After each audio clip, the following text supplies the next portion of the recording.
Well, we're back up at Samatonga School.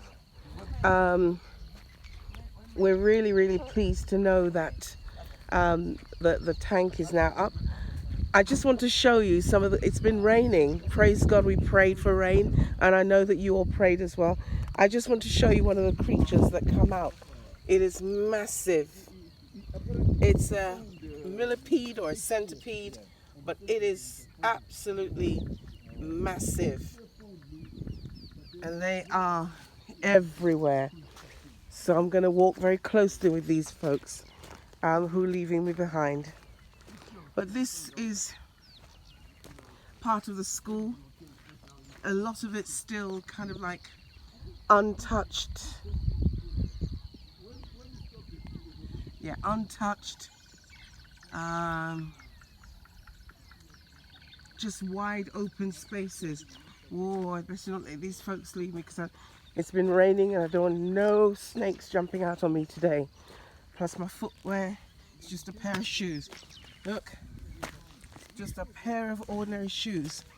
While Pastor Julie is wearing Wellington boots. Both the pastors are wearing their boots, and I think they know something that I don't know. But we praise God that the water tank is up and working. Praise be to God. Over here on the right, under those trees last year, was where Bishop and I met with quite a number of the children and taught them, sang songs with them, prayed with them, listened to their stories about their aspirations. And we were back this year, and something very awesome happened under another tree just over there, which is difficult for you to get the perspective. Were a number who came the day after the school was closed, actually came, listened to the account that I gave of young Samuel, how Samuel was a young boy that God called and that God can call them too. And it was being translated while I spoke. And then they gave their lives to the Lord. They wanted Jesus to come into their hearts. And I was so blessed by that. You can hear how unfit I am because this is just a slight gradient and I'm puffing away. This is Samatonga School. They're on holiday, so the main gates aren't open, so we can't get in there.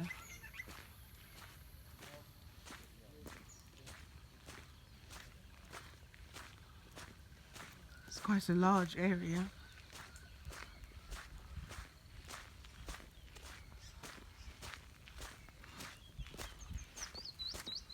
Oh, thank you, Jesus. Wonderful birds everywhere.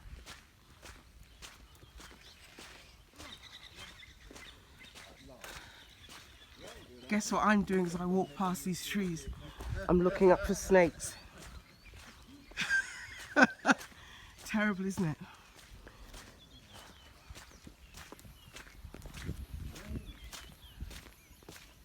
Absolutely terrible.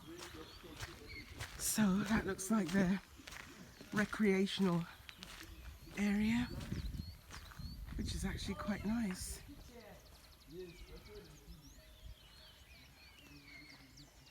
Very nice. And the toilets up there.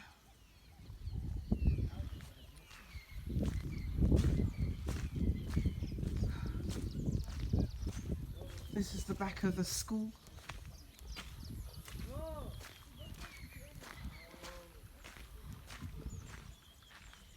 Yeah.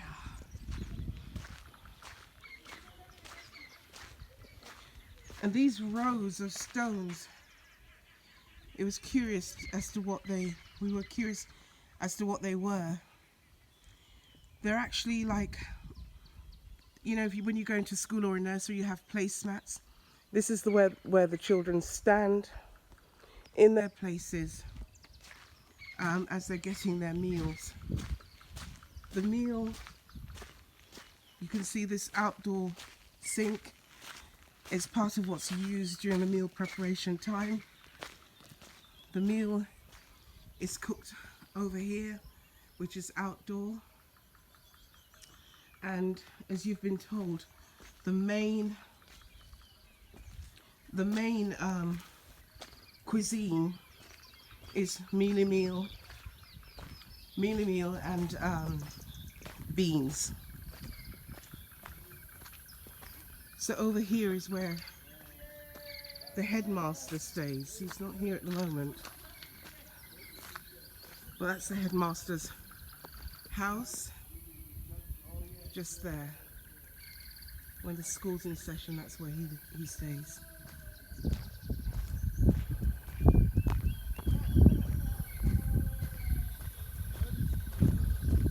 So I'm hearing Bishop is sounding excited down the back there because I think they've turned on the tap and the water is coming out. Code, you've done such a fantastic thing in getting this installed. You really, really have. May the Lord continue to bless you all. So let me go through this little gate. Ooh, more centipede. Ooh. They are everywhere.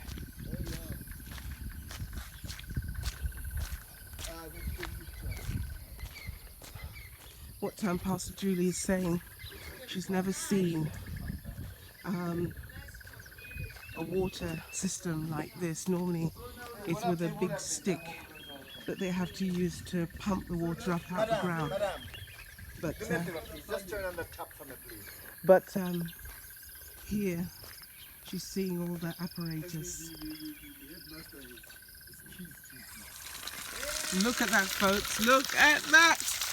There is water at Samatunga School.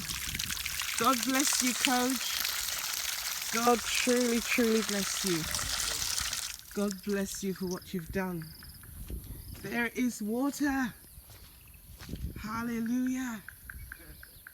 Hallelujah. So now what happens here is that this tank takes 5,000 litre, which will serve the school, the kitchen and whatnot. But what you need to realize, praise be to God, that you can see the solar panels just in front of it. I'm going to go around there in a moment. But what you need to realize is, out of the ground, according to the measurement of the water that's there, the school can actually get 22,000 litres per day. So if they had a 22 litre tank, they could fill it every day because the sun would be pulling the water up through the solar panels all the time. And once the tank empties, the solar panel will work and pump more water up till it's filled up again. And this brings us great, great joy, great joy. It's a job that's well done. I'm just going to go around the front just to have a look at the solar panel. They've got a little pig there in that pen, which is all part of them being self-sufficient. So where are we to put the plant? This is what I'm here we are. This is where we started with the digging. That's where that blue apparatus in the middle, that's where the water was pumped up. They went down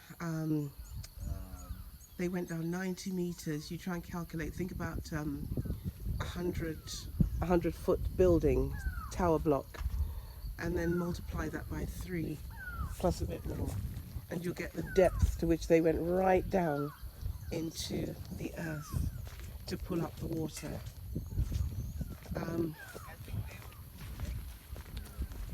Over here, this was quite amazing for me because it was a geological They did it in a way that somebody who was a geologist was able to look at the textures, the different textures of the soil that was, the rock that was coming up, and knowing when they had hit water. And if you look at them, the colouring of the soil changed with each, at different depths. You see it just changes colour. It just, you know, just changed and kept changing, and they kept bringing a shovel full of the sand that was being grouted and drilled up, and they kept dumping it across here in bits, because then they could see either when they were hitting water or they were close to it. So that's how they could tell geologically when they were near water. And so here is, I can't reach up above to show you the top of the panels, but you can see the panels, solar panels.